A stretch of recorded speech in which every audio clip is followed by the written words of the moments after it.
사람은요 누구나 원하는 것이 있습니다. 그 마음에 원하는 것들이 모두가 다 있습니다. 어떤 분들은요 내 집 마련을 빨리 하기를 원하는 분들도 계시고요, 지금 고등학생들은 빨리 대학 합격증을 받고 싶은 마음도 있을 거고요, 우리 취준생들은 일을 할 수 있는 직장을 원할 것입니다.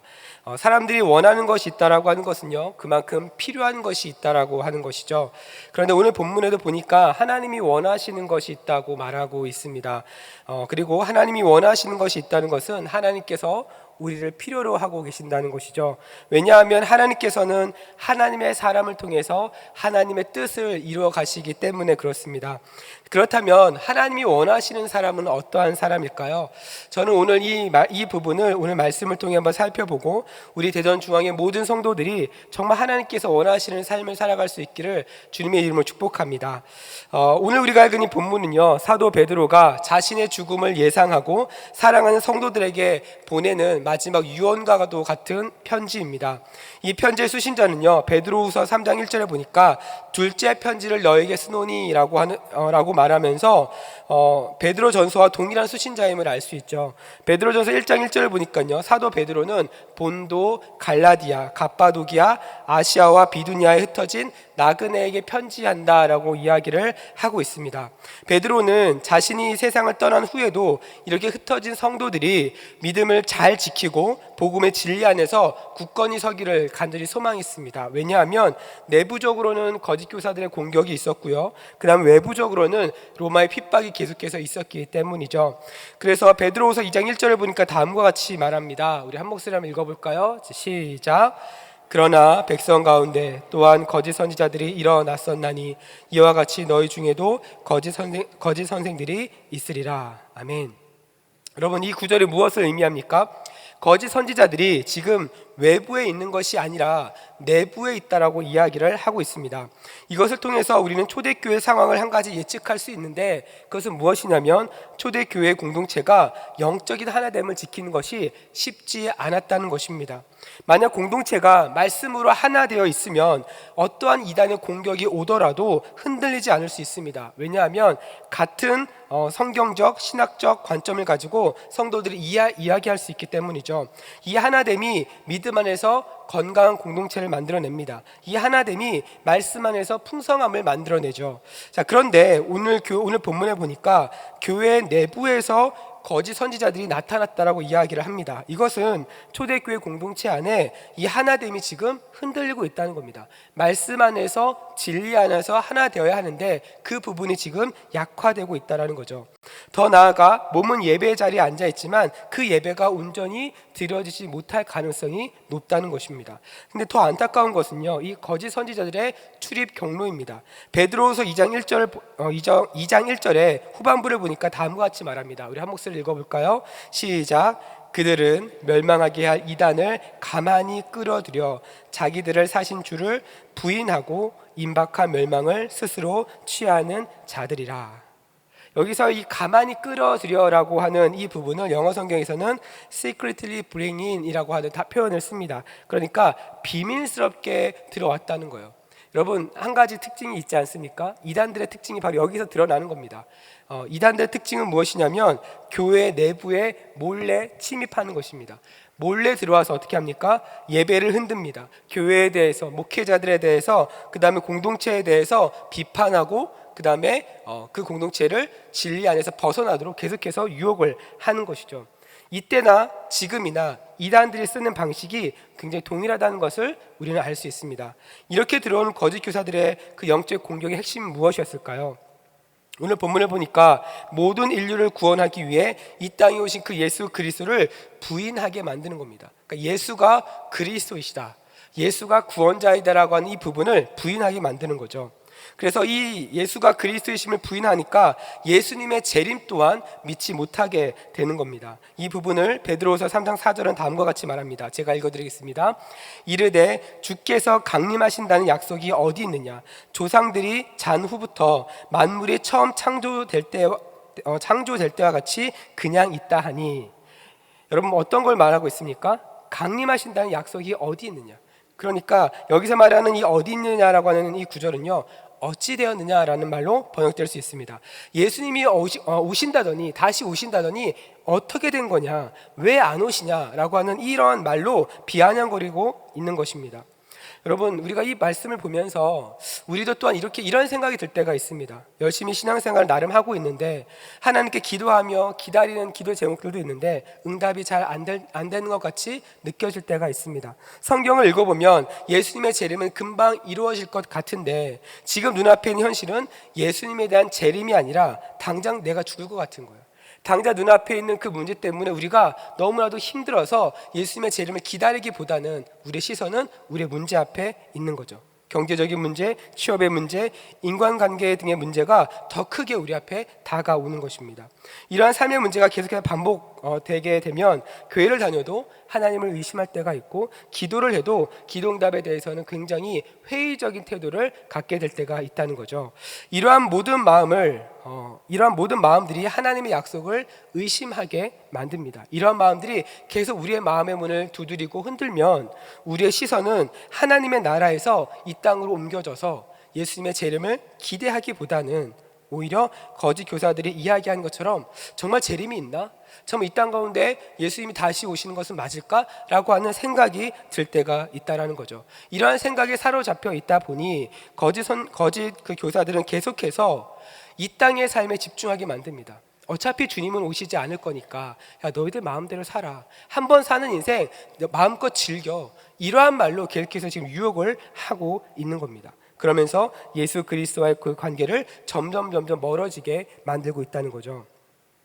그런데 여러분, 이러한 상황 가운데서도 우리가 동일하게 붙잡아야 할 것은, 우리의 마음을 지켜주는 것은 결국엔 말씀임을 다시 한번 보게 됩니다. 다시 말해서 우리가 살면서 만나는 모든 문제들, 고민들, 염려들, 그 모든 것에 대한 해답을 우리는 말씀 안에서 발견할 수 있다는 거죠. 이 발견이 우리의 믿음을 더 견고하게 만드는 것입니다. 이 발견이 하나님을 더 깊게 알아가게 되는 통로가 된다는 것이죠. 그래서 우리의 인생을 말씀으로 해석하는 그 단계가 될 때까지 우리는 끊임없이 말씀 안에서 씨름을 해야 하는 것입니다.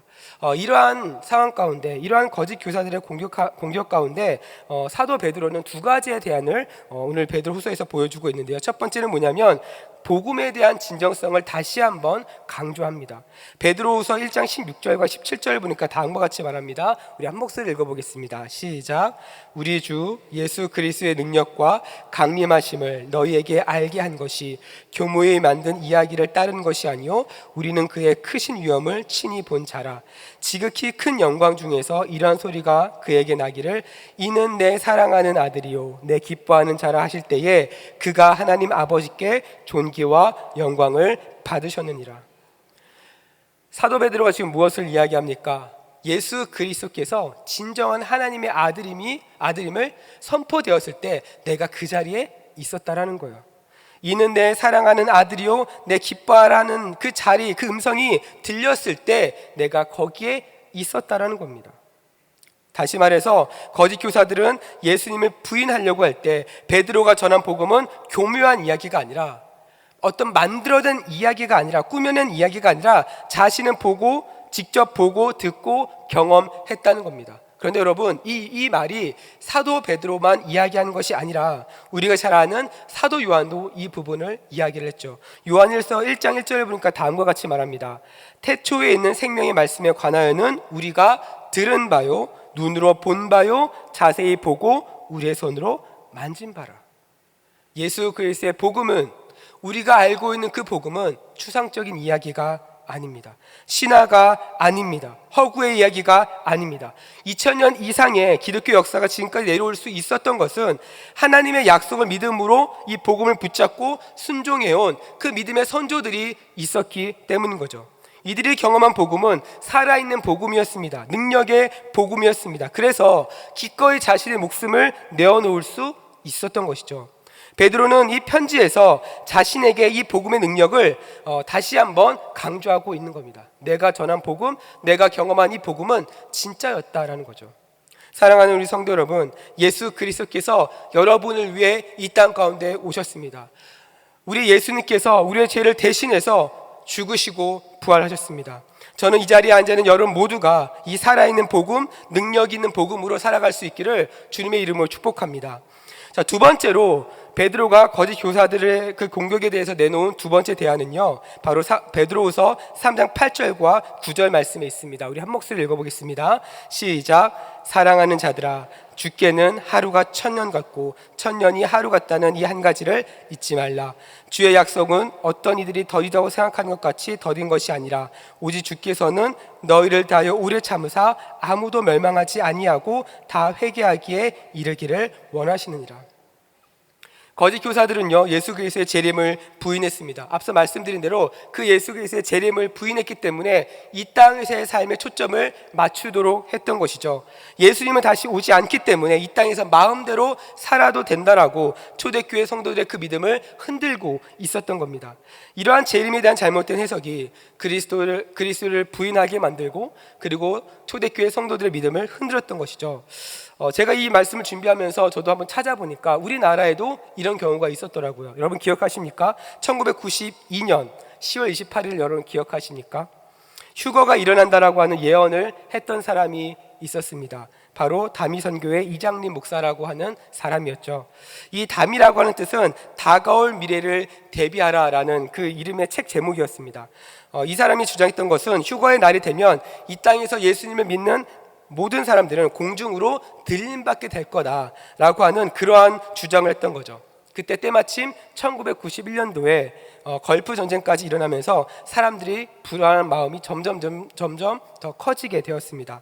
그래서 이 불안한 마음에 진짜 휴거가 일어날 것 같다라고 하는 믿음을 갖고 사람들 중에는 학교를 그만두는 사람도 있었습니다. 퇴사를 하는 사람들도 있었습니다. 적금을 해지하는 사람들도 있었습니다. 왜냐하면 휴거가 되면 하늘나라 들림을 받으면 더 이상 이 땅의 것을 필요 없다라고 생각을 했기 때문이죠. 심지어 몸이 무거워지면 하늘로 들림 받을 수 없다라는 생각 때문에 임신까지 피했던 사람도 있다고 합니다. 그런데 여러분 신기한 것은 무엇이냐면 1992년 9월 22일에 이 이장림 목사가 사기죄로 검찰에 연행이 됩니다. 왜냐하면 이 교회에서 헌금을 개인 계좌로 받은 거예요. 그 금액이 무려 34억이었습니다. 만약 이 목사가 진짜 휴거에 대해서 자신의 믿음이 있었다고 한다면 그 많은 돈이 왜 필요했을까요? 지금 생각했을 때는 너무나도 어이가 없는 일이 이때는 일어난 겁니다. 왜 그렇습니까? 재림에 대해서, 말씀에 대해서 잘못 해석했기 때문입니다. 여러분, 이 재림에 대해서 베드로가 해석하는 것이 무엇입니까? 베드로가 말하는 핵심이 무엇입니까? 예수 그리스도의 재림, 하나님의 때는 사람의 생각으로 계산할 수 없다라는 겁니다. 하루가 1000년 같고 1000년이 하루 같다라고 했을 때 예수님의 재림은 고작 이제 이틀을 향해 가고 있는 거예요. 그리고 베드로후서 3장 10절에 보니까 그날은 도둑같이 오게 될 것이라고 말씀을 하셨습니다. 사랑하는 우리 성도 여러분, 예수 그리스도의 재림은 아무도 모릅니다. 오직 하나님만이 아시는 거죠. 그러면서 예수 그리스도의 재림이 아직 임하지 않은 것은 오히려 우리를 위해 하나님의 인내하심이 있는 것이라고 말합니다. 그리고 이 하나님의 인내하심은 사람들이 다시 주님께 돌아올 수 있는 기회를 계속해서 만드는 것이라고 이야기하는 거죠. 우리 주변에 아직 주님을 모르는 사람에게 복음을 전하고 하나님의 나라인 천국으로 인도할 수 있는 기회가 있는 겁니다. 믿음이 연약한 사람들은 이 땅에서 더 성화되어서 하나님의 그 풍성하심을 이 땅에서도 경험할 수 있는 그 시간을 우리는 계속해서 누리고 있는 겁니다. 이것이 사도 베드로가 거짓 교사를 향해서 내놓은 두 가지의 대안이었습니다. 자, 그렇다고 한다면 여러분, 지금 이 시대는 어떻습니까? 우리가 살고 있는 이 시대는 어떤가요? 물론 이 당시 초대 교회들처럼 눈에 보이는 핍박이 있는 것은 아닙니다. 주변에 교회 가지 말라고 말리는 사람이 있는 것도 아닙니다. 교회를 가면 우리가 당장 눈앞에 보이는 불이익이 있는 것도 아닙니다. 그러나 여전히 교회를 향해서 부정적으로 말하고 성경을 진리의 말씀으로 믿지 않으며 하나님의 약속을 의심하는 사람들은 과거나 지금이나 여전히 존재하죠. 그렇다면 이러한 상황 속에서 우리는 어떠한 대안을 가지고 하나님이 원하시는 삶을 우리는 살아갈 수 있을까요? 오늘 본문은 두 가지의 삶의 모습을 우리에게 보여주고 있습니다. 이 부분을 함께 나누고 우리 기도하는 시간을 갖고자 하는데요. 첫 번째로 하나님이 원하시는 사람, 그 삶을 살기 위해서는요, 거룩한 행실과 경건함을 가진 성도가 되어야 된다라고 말합니다. 오늘 본문 3장 11절 우리 다시 한번 읽어볼까요? 함께 읽습니다. 시작. 이 모든 것이 이렇게 풀어지리니 너희가 어떠한 사람이 되어야 마땅하냐? 거룩한 행실과 경건함으로. 여기서 말하는 이 거룩한 행실은 단순히 주일날 교회에 오고 성경 많이 읽는 그런 행위에 머무르지 않습니다. 성경에서 말하는 거룩은 항상 구별됨과 연결이 되어져 있죠. 그래서 거룩한 행실이라고 했을 때에 이것은 세상과 구별된 그러한 행동을 말합니다. 다른 사람들은 주일에 휴가를 가고 여행을 가려고 할 때 그리스도인들은 그 주일을 주님의 날로 인정하면서 예배를 첫 번째 우선순위로 인정하는 사람들입니다. 믿지 않은 사람들은 자신이 이루고 싶은 꿈을 쫓고 이 땅에서의 성공을 기대하지만 하나님을 믿는 성도, 그리스도인들은 이 땅에서 하나님의 나라가 임하고 하나님께 기쁨이 되는 삶을 꿈꾸는 것이죠. 이러한 마음과 생각이 우리를 구별된 행동으로, 구별된 행실을 만들게 합니다. 그리고 우리의 삶을 더 경건하게 만드는 것이죠. 그래서 이 거룩한 행실과 경건은 사실은 저절로 이루어지지 않습니다. 교회를 다닌다고 해서, 교회를 오랫동안 다녔다고 해서 저절로 이루어지는 것이 아니라 끊임없는 노력과 성화의 과정이 필요합니다. 그리고 세상의 어떤 따가운 시선에도 굴복하지 않는 용기도 필요한 것이죠. 저는 이 거룩한 행실과 경건이라는 부분을 묵상하고 또 오늘 본문을 준비하면서 떠올랐던 한 사람이 있었습니다. 바로 장기려 박사님입니다. 아마 많은 분들이 아실 텐데요, 이 장기려 박사님은 처음 할머니를 통해서 이 복음을 듣게 됩니다. 신앙을 접하게 되고요, 1925년도에 세례를 받게 됩니다. 그리고 1948년도에 평양에 있는 산정현 교회에서 장로 임직을 받게 되죠. 놀라운 것은 이분의 삶입니다. 이분은 바보의사라고 하는 별명이 있었는데요, 부산에 복음진료소라고 하는 곳을 오픈을 한 다음에 무료 진료를 시작했습니다. 그런데 이렇게 시작한 진료가 매일매일 100명이 넘는 사람이 그 병원에 찾아오는 거예요. 그러다 보니까 그의 숫자를 더 이상 감당을 못하는 겁니다. 돈이 없어서 치료를 못 받는 환자들에게는 자신의 월급을 쪼개서 그 사람을 치료해 주기 시작했습니다. 그러다 보니까 병원의 행정까지 마비가 되는 지경에 이르게 된 거예요. 그러면서 병원의 운영까지 어려워지게 되었습니다. 그래서 이 장기려 박사님이 생각한 것이 의료협동조합을 만드는 것이었어요. 그래서 청십자 의료협동조합을 만들어서 가입비 60원, 그 당시 돈으로 60원을 받고 이 일을 시작하게 됩니다. 그러면서 이것이 굉장히 잘 되니까 나중에는 청십자 병원으로 이것이 이어져서 가난한 사람들을 계속해서 치료해 주게 되죠. 그러면서 1970년도에는 이 의료협동조합을 롤모델로 삼아서 의료보험제도가 시작이 되었다고 합니다. 장기려 박사님의 이러한 삶을 살았던 그 근본이 무엇입니까? 바로 하나님에 대한 믿음 때문이었습니다. 하나님을 믿는 그 신앙 때문이었죠.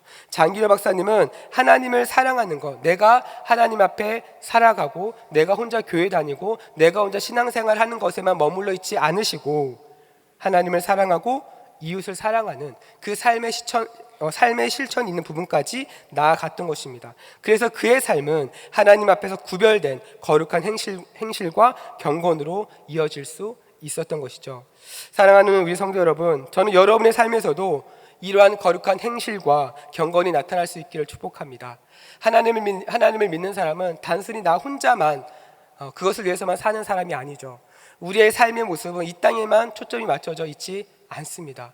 하나님의 나라와 하나님의 뜻, 그것이 이 땅 가운데 이루어지게 하는 것, 그래서 그러한 삶을 살아가는 것이 우리의 삶을 구별되게 만들고 그리고 믿지 않는 사람들이 봤을 때 본이 될 수 있는 것이죠. 여러분의 모든 삶이 그러한 삶이 되기를 축복합니다.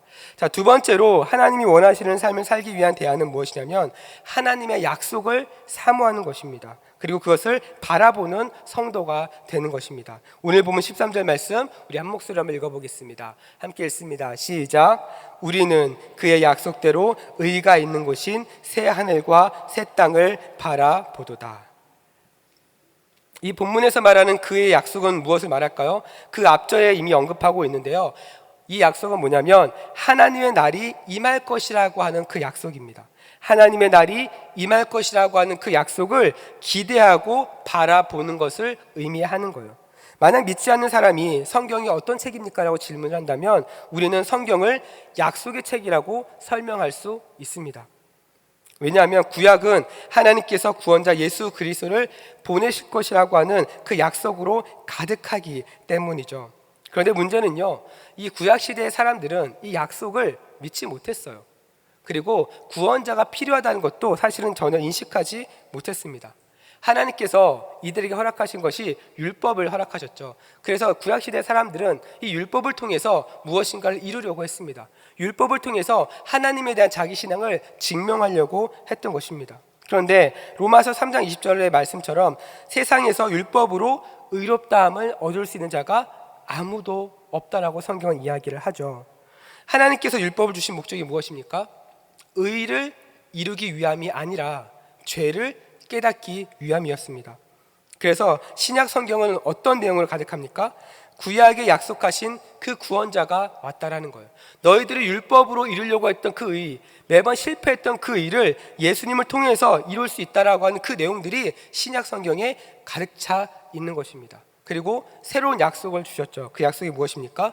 그 주님이 다시 올 것이다. 그 주님이 반드시 올 것이다라고 하는 그 약속을 신약, 새로운 약속으로 주신 것입니다. 여러분, 이것을 가장 극적으로 경험한 사람이 누구입니까? 우리가 잘 알고 있는 사도 바울입니다. 바울은 태어난 지 8일 만에 할례를 받았습니다. 정통 유대교 교육을 받았죠. 그는 당시 최고의 학자였던 가말리엘 밑에서 율법을 배웠던 바울이었습니다. 그러나 그가 주님을 만난 후 어떻게 변합니까? 자신이 알았던 그 모든 것을 배설물로 여긴다라고 고백을 합니다. 왜 그렇습니까? 그 주님이 다시 오실 거기 때문에. 그 주님만이 우리의 연약한 부분을 채울 수 있다라는, 그 주님만이 우리의 제약된 부분을, 율법이 이루지 못한 그 부분을 완성시킬 수 있다라고 하는 그 믿음을 발견했기 때문에 그렇습니다. 사랑하는 우리 성도 여러분, 그렇기 때문에 베드로는 그리스도인은 어떤 사람이냐? 바로 이 약속을 믿고 바라보며 사모하며 기다리는 사람이라고 이야기를 하는 것입니다. 왜냐하면 이 약속에 대한 믿음이 없으면 앞에서 보았던 거룩한 행실과 경건함, 그리고 구별된 삶을 살아가는 것이 불가능하기 때문에 그렇습니다. 사실 우리가 성도로 살다 보면 때로는 손해볼 때가 있습니다. 때로는 그리스도인이기 때문에 좀 손해보더라도 참아야 될 때가 있죠. 기독교의 역사를 보면 하나님을 믿는 사람들은 항상 약자의 편에 서야 했습니다. 그리고 실제로 우리 예수님이 그런 모습을 보여주셨죠. 그래서 상대적으로 많은 핍박과 고난도 있었습니다. 이러한 상황 가운데서도 기독교 역사가 지금까지 이어올 수 있었던 이유는 무엇입니까? 우리 주님이 반드시 다시 올 것이다라고 하는 그 믿음이 있었기 때문입니다. 요한복음 16장 33절은 다음과 같이 말합니다. 우리 한 목소리 읽어보겠습니다. 시작.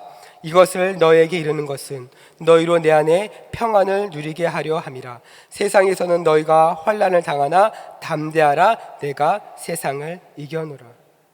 사랑하는 우리 성도 여러분, 예수님을 믿으며 사는 삶은 환난이 없는 삶이 아닙니다. 우리 마음이 평안하고 아무런 문제 없이 살아가는 삶, 그것이 바로 예수님을 믿는 삶이 아닙니다. 우리가 예수님을 믿음으로 살아갈 때 누릴 수 있는 유익은 환난 가운데서도 우리가 하나님의 자녀라고 하는 그 정체성, 그리고 하나님께서는 하나님의 자녀를 반드시 책임지신다라고 하는 그 은혜인 것이죠. 그리고 그분이 다시 올 때 우리는 무엇입니까? 승리할 수 있는 겁니다. 완전한 승리를 우리는 소유할 수 있는 겁니다. 그래서 우리가 읽은 이 요한복음 말씀에서 예수님께서 말씀하신 세상을 이겼다라고 하는 것은 예수님께서 우리를 위한 그 구원의 작업을 모두 다 마무리하셨다라는 것을 의미합니다. 여기서 말하는 이 모든 마무리, 완성은 세상을 이겼다라고 하는 이 부분까지도 포함이 되는 거예요. 예수님이 다시 오심으로 우리가 세상에 이길 수 있다라고 하는 그 부분까지 포함이 되어 있는 겁니다. 그래서 이 완성은 예수님께서 죽으시고 부활하셨다는 것뿐만 아니라 재림까지 포함된 승리인 것입니다. 그렇기 때문에 예수 그리스도께서 다시 오신다라고 하는 이 약속은 힘든 세상에서 구별된 존재로 살아갈 수 있는 유일한 소망이 되는 거예요. 우리 아버지만 오시면 우리는 살 수 있다는 거예요. 지금 우리가 손해보는 것 같고 지금은 뭔가 우리가 억울한 것 같이 느껴져도 그분이 다시 오시면 이 모든 것은 완전하게 해결될 부분이라는 겁니다. 그래서 요한일서 3장 2절과 3절은 다음과 같이 말합니다. 우리 한 목소리를 읽어보겠습니다. 시작. 사랑하는 자들아, 우리가 지금은 하나님의 자녀라. 장래에 어떻게 될지는 아직 나타나지 아니하였으나 그가 나타나시면 우리가 그와 같은 줄을 아는 것은 그의 참 모습을 그대로 볼 것이기 때문이니 주를 향하여 이 소망을 가진 자마다 그의 깨끗하심과 같이 자기를 깨끗하게 하느니라. 아멘.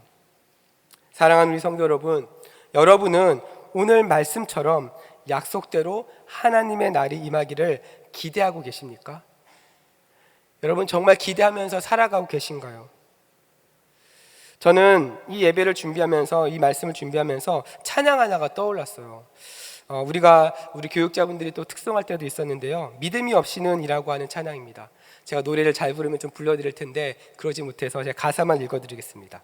이 찬양을 보면요, 가사 중에 이런 가사가 있죠. 나는 나그네로 왔는데 왜 주저앉게 되었나? 나는 청지기인데 언제부터 내 삶의 주인이 되어 버렸나? 저는 오늘 말씀을 준비하면서 말씀은 분명하게 하나님의 나를 바라보고 간절히 사모하라고 말을 하고 있는데 여전히 저의 모습 가운데서도 하나님의 나라의 소망을 잊어버릴 때가 있더라고요. 그리고 당장 눈앞에 보이는 현실에 주저앉은 저의 모습을 발견할 때가 있습니다. 여러분의 삶은 어떠신가요? 분명 이 땅의 삶은 영원한 것이 아니고 우리는 하나님께서 우리에게 주신 그 사명을 따라 살아가야 함을 우리는 알고 있습니다. 모르는 것이 아니죠. 그럼에도 불구하고 우리는 여전히 그 사명을 따라 살아가는 삶이 아니라 당장 눈앞에 보이는 문제를 따라 살아갈 때가 더 많다라는 겁니다. 여러분, 이 상황 가운데서 우리가 어떻게 살아갈 수 있을까요? 이 상황 가운데서 어떻게 우리가 하나님이 원하시는 사람으로 그 삶을 살아갈 수 있습니까?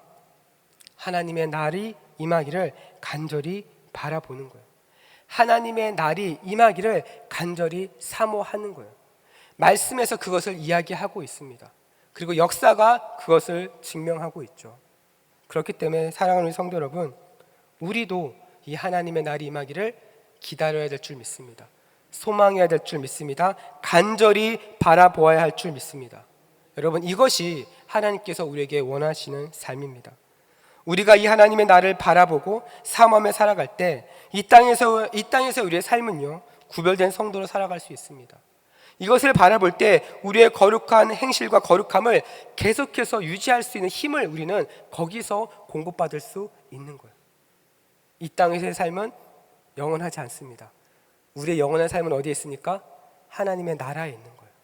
그렇기 때문에 우리는 무엇을 바라봐야 합니까? 하나님의 나라를 바라보는 거예요. 여러분, 이제 내일부터 새롭게 한 주가 시작이 됩니다. 여러분, 무엇을 바라보시면서 살아가시겠습니까? 여러분, 어떠한 삶을 살기를 원하십니까? 하나님이 원하시는 삶은 분명히 정해져 있습니다. 여러분, 신앙생활은요, 복잡한 것이 아닙니다. 신앙생활은요, 앞서 행하신 그 주님을 따라가면 됩니다. 앞서 행하신 그 주님을 따라갈 때 우리는 무엇을 자연스럽게 바라보나요? 하나님의 나라를 바라보게 되는 거예요. 하나님의 나라를 바라보면서 이 땅 가운데 우리는 무엇을 발견할 수 있습니까? 이 땅에 소망이 없구나. 우리의 소망은 하나님의 나라에 있구나. 그렇다고 한다면 우리는 어떻게 이 땅을 살아갈 수 있습니까? 하나님께서 우리에게 허락하신 사명을 따라가는 겁니다. 누가 뭐라 해도, 누가 뭐라 할지라도 하나님께서 여러분에게 각자 한 사람 한 사람에게 허락하신 그 사명을 따라 우리는 앞서 행하신 그 주님을 따라 한 발자국 한 발자국 나아가면 되는 것입니다. 여러분, 그 삶이 여러분의 삶을 구별된 삶으로 인도할 것입니다. 그 삶이 여러분을 하나님을 바라보게 하고 하나님의 나라를 바라보게 하는 삶이 될 줄로 믿습니다. 여러분, 이 믿음 붙잡고 우리 대전중앙의 모든 성도들이 정말 하나님이 원하시는 사람으로서 하나님이 원하시는 삶을 살아갈 수 있는 여러분의 인생이 되기를 주님의 이름으로 축복합니다.